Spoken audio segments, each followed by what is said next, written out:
ചപ്പാത്തിയുടെ കൂടെ അല്ലെങ്കിൽ ബ്രെഡിന്റെ കൂടെ അപ്പത്തിന്റെ കൂടെ എന്തിന്റെ കൂടെ കഴിക്കാനാണെങ്കിലും നല്ല ടേസ്റ്റ് ആയിരിക്കും. അപ്പൊ നമ്മൾ ഉണ്ടാക്കുന്നത് വെണ്ടക്കായ വെച്ചിട്ടുള്ള കറിയാണ് ഉണ്ടാക്കുന്നത്. ഈ കറി വെണ്ടക്കായ ഇഷ്ടമില്ലാത്തവർക്ക് നല്ല ഇഷ്ടം ഉണ്ടാവും കേട്ടോ. അത് നിങ്ങൾ ട്രൈ ചെയ്ത് നോക്കാൻ വേണ്ടിയിട്ട് മറക്കരുത്. ഈ കറിയുടെ ചാറിന് മതിയാവും നമുക്ക് ചോറിനാൻ വേണ്ടിയിട്ട്, ചോറ് അല്ലെങ്കിൽ ചപ്പാത്തിക്ക് കഴിക്കാൻ വേണ്ടിയിട്ട്.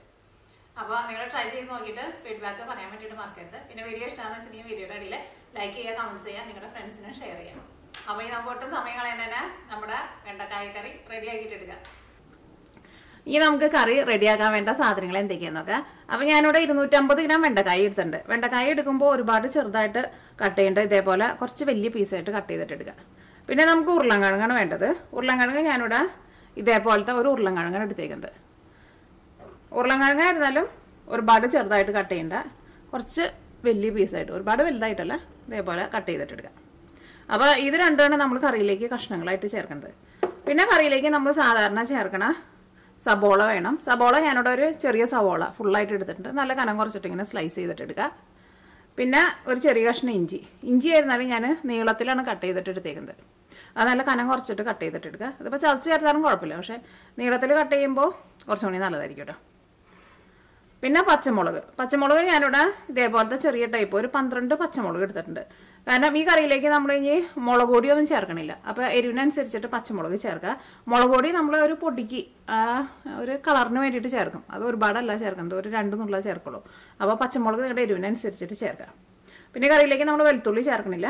പിന്നെ കറിയിലേക്ക് പുളിക്ക് വേണ്ടിയിട്ട് ഇതേപോലത്തെ ഒരു വലിയൊരു തക്കാളി എടുത്തിട്ടുണ്ട്. പിന്നെ കറിയിലേക്ക് നമുക്ക് മെയിനായിട്ട് വേണ്ടത് തേങ്ങാപ്പാലാണ് വേണ്ടത്. അപ്പോൾ ഞാനിവിടെ ഒരു ചെറിയ തേങ്ങ പിഴിഞ്ഞിട്ട് പാലെടുത്തിട്ടുണ്ട്. വലിയ തേങ്ങയൊക്കെയാണെന്ന് വെച്ചിട്ടുണ്ടെങ്കിൽ തേങ്ങയുടെ ഒരു മുക്കാൽ ഭാഗം എടുത്താൽ മതിയാവും. അപ്പോൾ 2ാം പാല് ഞാൻ ഇത്രയ്ക്ക് എടുത്തിട്ടുണ്ട്. ഇതൊരു 2.5 ഗ്ലാസ് പാലുണ്ടാവും.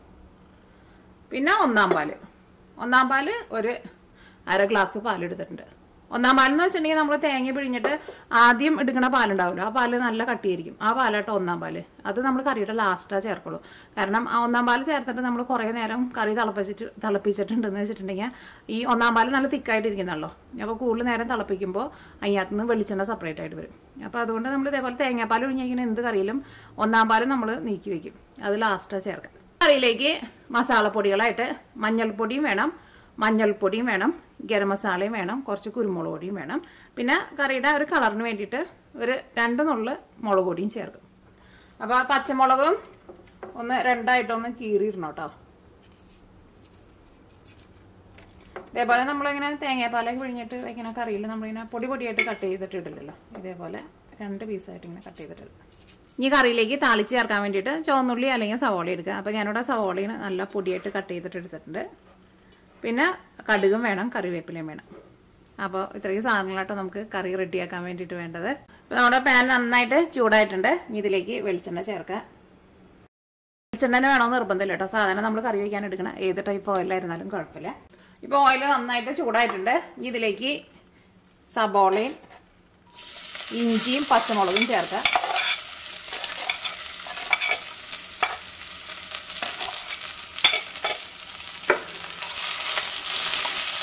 ഇതെല്ലാം കൂടിയിട്ട് നന്നായിട്ടൊന്ന് വഴറ്റിയിട്ട് എടുക്കുക. സവോള മുരിഞ്ഞിട്ട് ഗോൾഡൻ കളറാവാൻ വേണ്ടിയിട്ട് നിൽക്കണ്ട കേട്ടോ. നന്നായിട്ടൊന്ന് വഴന്ന് വരാമെന്ന് വെച്ചിട്ടുണ്ടെങ്കിൽ സവോളയ്ക്ക് ഒന്ന് നന്നായിട്ടൊന്ന് സോഫ്റ്റ് ആയിട്ട് വരണം. അപ്പോൾ സവോളയ്ക്ക് വഴന്നിട്ട് നന്നായിട്ടൊന്ന് സോഫ്റ്റ് ആയിട്ട് വന്നിട്ടുണ്ട്. ഇതിലേക്ക് നമുക്ക് മസാലപ്പൊടികൾ ചേർക്കാം. അപ്പോൾ ഫസ്റ്റ് മഞ്ഞൾപ്പൊടി ചേർക്കാം. മഞ്ഞൾപ്പൊടി ഞാനിതിലേക്ക് 3/4 ടേബിൾ സ്പൂൺ ചേർക്കുന്നുണ്ട്. ഈ മഞ്ഞൾപ്പൊടി അത് കിടന്നിട്ട് നന്നായിട്ട് മുരിയട്ടെ. ആ മഞ്ഞളിൻ്റെ ഒരു പച്ചൊരു കുത്തുണ്ടല്ലോ, അത് പോണം.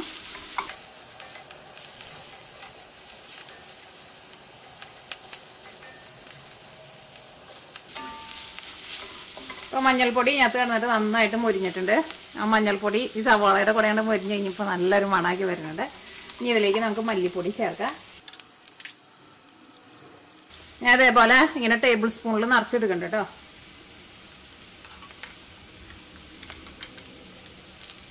2 ടേബിൾ സ്പൂൺ മല്ലിപ്പൊടി ചേർത്തിട്ടുണ്ട്. മല്ലിപ്പൊടി ചേർത്ത് കഴിഞ്ഞ് കഴിയുമ്പോൾ തീ അത്യാവശ്യം നന്നായിട്ടൊന്ന് കുറച്ച് വെച്ചോ. ഇനി മല്ലിപ്പൊടി ഇതിനകത്ത് കിടന്നിട്ട് നന്നായിട്ട് മുരിയണം. മസാലപ്പൊടികളൊന്നും കരിഞ്ഞു പോരുത് കേട്ടോ. മല്ലിപ്പൊടി കൊയ്യാൻ വേണ്ടിയിട്ട് ഇച്ചിരി സമയം കൂടുതലെടുക്കും. അപ്പം ചെറിയ തീയിലിട്ടിട്ട് ഇങ്ങനെ ഇളക്കി കൊടുത്തിട്ട് നന്നായിട്ട് മൊരിച്ചിട്ടെടുക്കുക. അപ്പോൾ നമ്മുടെ മല്ലിപ്പൊടിയും ഇതിനകത്ത് കിടന്നിട്ട് നന്നായിട്ട് മൊരിഞ്ഞിട്ടുണ്ട്. ഇതിലേക്ക് നമുക്ക് മുളക് പൊടി ചേർക്കാം. മുളക് പൊടി ഒരു 1/4 ടേബിൾ സ്പൂണാണ് ചേർക്കണുള്ളൂ കേട്ടോ. കുറച്ച് ചേർത്താൽ മതി. കാരണം ഈ കറിയുടെ കളർ അങ്ങോട്ട് നല്ല ചുമന്ന കളറിലേക്ക് പോകണ്ട. മുളക് പൊടി പിന്നെ പെട്ടെന്ന് അങ്ങോട്ട് മൊരിയും. അപ്പോൾ അതുകൊണ്ടാണ് ഏറ്റവും ലാസ്റ്റ് ചേർക്കുന്നത്. നമ്മുടെ മസാലപ്പൊടികളെല്ലാം നന്നായിട്ട് മൊരിഞ്ഞിട്ടുണ്ട്. ഇപ്പം ഇതിനകത്ത് പുകയൊന്നും കയറിയിട്ടില്ല കേട്ടോ. അപ്പോൾ നിങ്ങൾ പ്രത്യേകം ശ്രദ്ധിക്കുക. മസാലപ്പൊടികളൊക്കെ ചേർക്കുമ്പോൾ തീ കുറച്ച് വെക്കണം. അല്ലെങ്കിൽ ഇതെല്ലാം കൂടിയിട്ട് മിക്സ് ചെയ്ത് ലാസ്റ്റ് വരുമ്പോഴേക്കും ഇതിനകത്ത് ആകെ പുകയൊക്കെ കയറിയിട്ട് നമ്മുടെ കറിക്ക് ഒരു പുകച്ചൊക്കെ വരും. ഇനി ഇതിലേക്ക് നമ്മളൊരു തക്കാളി എടുത്ത് വെച്ചിട്ടുണ്ടല്ലോ, ഈ തക്കാളി ചേർക്കാം. അങ്ങനെ കട്ട് ചെയ്തിട്ട് അങ്ങനെ ഇട്ടാൽ മതി. പ്രത്യേകിച്ച് അങ്ങനെ ഒരു ഷേപ്പൊന്നും വേണ്ട. ഒരുപാട് ചെറിയ പീസൊന്നും ആവണമെന്നില്ല കേട്ടോ. ഇനി ഇതിലേക്ക് ആവശ്യത്തിന് ഉപ്പ് ചേർക്കാം. ഒരു ഉരുളക്കിഴങ്ങ് കട്ട് ചെയ്ത് വെച്ചിട്ടില്ലേ, അതും ചേർക്കാം. വെണ്ടക്കായ ഇപ്പോൾ ചേർക്കണ്ട കേട്ടോ. വെണ്ടക്കായ നമുക്ക് ഉരുളക്കിഴങ്ങ് ഒന്ന് വെന്ത് കഴിഞ്ഞിട്ട് വെണ്ടക്കായ ചേർത്താൽ മതി. കാരണം വെണ്ടക്കായ്ക്ക് വേവ് ഭയങ്കര കുറവാണല്ലോ. അപ്പോൾ ഇതിൻ്റെ ഒപ്പം ചേർക്കണ്ട. അപ്പോൾ വെണ്ടക്കായ ഒരുപാട് അങ്ങോട്ട് വെന്ത് പോയിട്ടുണ്ടെന്ന് വെച്ചിട്ടുണ്ടെങ്കിൽ കഴിക്കാനായിരുന്നല്ലോ അത്രയ്ക്ക് ടേസ്റ്റ് ഉണ്ടാവില്ലല്ലോ. അപ്പോൾ ഇനി ഇതെല്ലാം കൂടിയിട്ട് നന്നായിട്ടൊന്ന് മിക്സ് ചെയ്യുക. ഇപ്പോൾ കുറച്ച് വെള്ളം ഒന്ന് ഒഴിച്ചു കൊടുക്കുക. ഒരുപാട് വെള്ളം ഒഴിക്കണ്ട. കാരണം ഇതിലേക്ക് നമുക്ക് ഇനി തേങ്ങാപ്പാൽ ചേർക്കണമല്ലോ. ജസ്റ്റ് ആ ഉരുളക്കിഴങ്ങ് നനയാൻ പാകത്തിനുള്ള വെള്ളം മാത്രം ചേർത്താൽ മതി. ഇനി നമുക്കൊരു മീഡിയം ഫ്ലെയിമിൽ വെച്ചിട്ട് ഒന്ന് തീ കൂട്ടി വയ്ക്കാം. വെള്ളം ചേർത്ത് കഴിഞ്ഞിട്ട് ഒന്ന് നന്നായിട്ട് തിളച്ച് കഴിയുമ്പോൾ ഒരു മീഡിയം ഫ്ലെയിമിൽ വെച്ചിട്ട് മൂടി വെച്ചിട്ട് ഫസ്റ്റ് ഉരുളക്കിഴങ്ങ് വേവിക്കുക. ഇനി നമ്മുടെ കറി ഒന്ന് തുറന്നോട്ടെ. ഉരുളക്കിഴങ്ങ് ഒന്നും കൂടി വേവാൻ കേട്ടോ. ഒന്നും കൂടി ഒന്ന് മൂടി വയ്ക്കാം. അപ്പോൾ ഞാനിവിടെ മീഡിയം ഫ്ലെയിമിൽ ഇട്ടിട്ട് ഒരു 10 മിനിറ്റ് മൂടി വെച്ചിട്ടുണ്ടായിരുന്നു. അതിൻ്റെ ഇടയ്ക്ക് ഞാനൊന്ന് ഇളക്കി കൊടുത്തിട്ടുണ്ടായിരുന്നു. നമ്മുടെ ഉരുളക്കിഴങ്ങൊക്കെ വെന്തിട്ടുണ്ട് കേട്ടോ. ഇതിലേക്ക് നമുക്ക് വെണ്ടക്കായ ചേർക്കാം.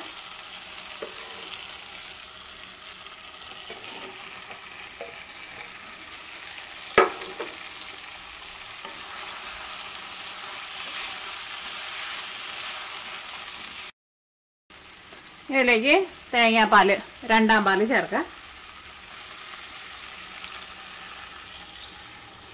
ഈ തീ നന്നായിട്ട് കൂട്ടി വയ്ക്കാം. ഇതിലേക്ക് കുറച്ച് കുരുമുളക് പൊടി ചേർക്കാം.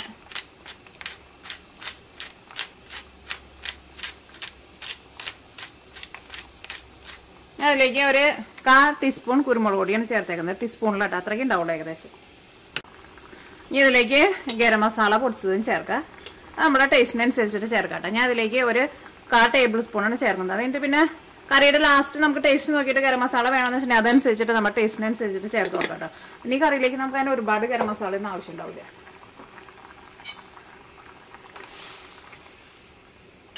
ഇതെല്ലാം കൂടിയിട്ട് നന്നായിട്ടൊന്ന് മിക്സ് ചെയ്യട്ടെ. നല്ല മണം വരുന്നുണ്ട് ഗരം മസാലയുടെ. പിന്നെ നമ്മുടെ കറിയുടെ എല്ലാം കൂടിയിട്ട് മണമായി കഴിഞ്ഞപ്പോൾ നല്ല മണം വരുന്നുണ്ട്. ഞാൻ ടേസ്റ്റ് ചെയ്ത് നോട്ടെ കേട്ടോ. ഉപ്പൊക്കെ ഉണ്ടോ നോട്ടെ. ഉപ്പൊരു പൊടിക്ക് കുറവുണ്ട്. കുറച്ച് ഉപ്പ് ചേർക്കട്ടെ. ആ തക്കാളിയുടെ ചെറുതായിട്ടൊരു പുളിരസമൊക്കെ ഉണ്ട്. മൂടി വയ്ക്കുക. കറി നന്നായിട്ടൊന്ന് തിളച്ച് കഴിഞ്ഞിട്ടുണ്ടെന്ന് വെച്ചിട്ടുണ്ടെങ്കിൽ വെണ്ടക്കായ നമുക്ക് പെട്ടെന്ന് വെന്ത് കിട്ടും കേട്ടോ. കുറേ നേരം ഇട്ടിട്ട് വേവിക്കേണ്ട ആവശ്യമില്ല. അപ്പോൾ കറി തിളച്ച് പോകാണ്ട് പ്രത്യേകം ശ്രദ്ധിക്കണം. ഇപ്പോൾ കറി മൂടി വയ്ക്കട്ടെ. ഇനി കറി ഒന്ന് തുറന്നു നോക്കട്ടെ.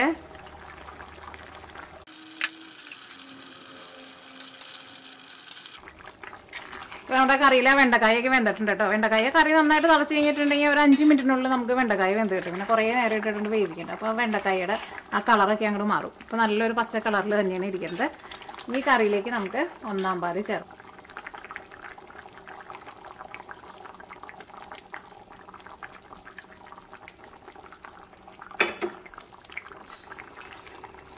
ഒന്നാം പാൽ ചേർത്ത് കഴിഞ്ഞിട്ട് കറി ഒന്ന് തിളച്ച് കഴിയുമ്പോൾ തന്നെ നമുക്ക് തീ ഓഫ് ചെയ്യാം.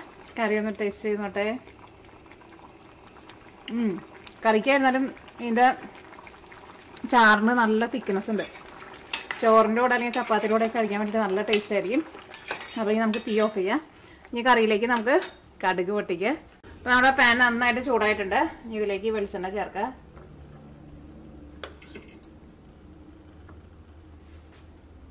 താളിച്ചൊക്കെ ചേർക്കാൻ വേണ്ടിയിട്ട് ഇതേപോലത്തെ ഈ കുഞ്ഞ പാൻ നല്ലതാട്ടോ.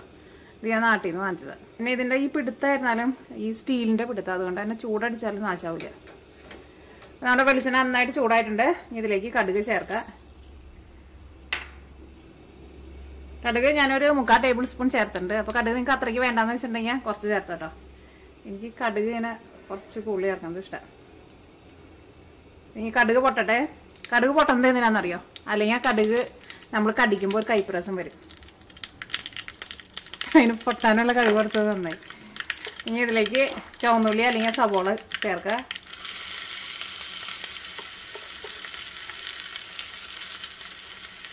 പിന്നെ കറിവേപ്പിലയും ചേർക്കുക. ഇതെൻ്റെ വേപ്പിമേന്ന് ഇതൊരു വലിയൊരു ഇതളായിരുന്നു. അതുമേന്ന് പകുതി ഞാൻ ഒടിച്ചെടുത്തതാണ്. പകുതി ഞാൻ അടുത്ത കറിക്ക് ഒടിക്കാന്ന് വിചാരിച്ചു. അപ്പോൾ നമ്മുടെ ഉള്ളി മുരിഞ്ഞു തുടങ്ങിയിട്ടുണ്ട്. ഇനി ഇതിലേക്ക് കുറച്ച് മഞ്ഞൾപ്പൊടി ചേർക്കുക. ഒരുപാട് ചേർക്കണ്ട. അപ്പോൾ മഞ്ഞൾപ്പൊടിയാണ് ചേർക്കുമ്പോൾ നല്ലൊരു സ്മെല്ല് കിട്ടും. നമ്മൾ താളിച്ച് ചേർക്കുമ്പോൾ നിങ്ങൾ എപ്പോഴും ചേർക്കുക കേട്ടോ മഞ്ഞൾപ്പൊടി കുറച്ച്. ഇനിയിപ്പോൾ ചുമന്ന കറിയൊക്കെ എന്ന് വെച്ചിട്ടുണ്ടെങ്കിൽ കുറച്ച് മുളക് പൊടിയും ചേർക്കുക. അപ്പോൾ ഈ കറിയുടെ മുകളിൽ ആ ചുമന്ന കളറിൽ തെളിഞ്ഞ് നിൽക്കുക. അപ്പോൾ കറി കാണാൻ വേണ്ടിയിട്ട് നല്ല ഭംഗിയുണ്ടാവും. ഓഫ് ചെയ്യുക. ഇനി ചൂടോട് കൂടിയിട്ട് തന്നെ നമ്മുടെ കറിയിലേക്ക് ചേർക്കുക.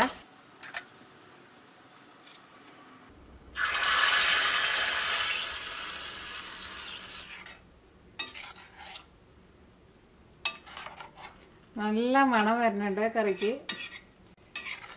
നല്ല തിക്കായിട്ടിരിക്കുന്ന ഗ്രേവി കേട്ടോ. ഈ കറി ചോറിൻ്റെ കൂടെ അല്ലെങ്കിൽ ചപ്പാത്തിയുടെ കൂടെ കഴിക്കാൻ വേണ്ടിയിട്ട് നല്ല ടേസ്റ്റ് ആയിരിക്കും. ഇതിൻ്റെ ചാറ് തന്നെ മതി നമുക്ക് ചോറ് അല്ലെങ്കിൽ ചപ്പാത്തി കഴിക്കാൻ വേണ്ടിയിട്ട്. ഞാൻ ഈ കറിയുടെ ടേസ്റ്റ് നോക്കട്ടെ.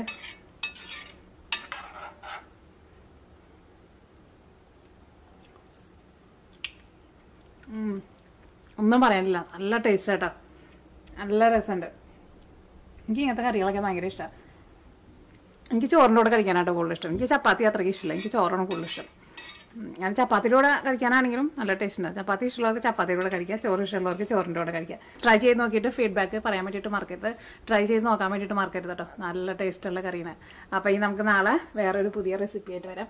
കറിയുടെ മണം പോണതിന് മുമ്പ് കറി അടച്ച് വയ്ക്കട്ടെ. ഇനി ചോറ് വെച്ചിട്ടാണ് ഇത് കൂട്ടിയിട്ട് ചോറുണ്ടാൻ വേണ്ടിയിട്ട്.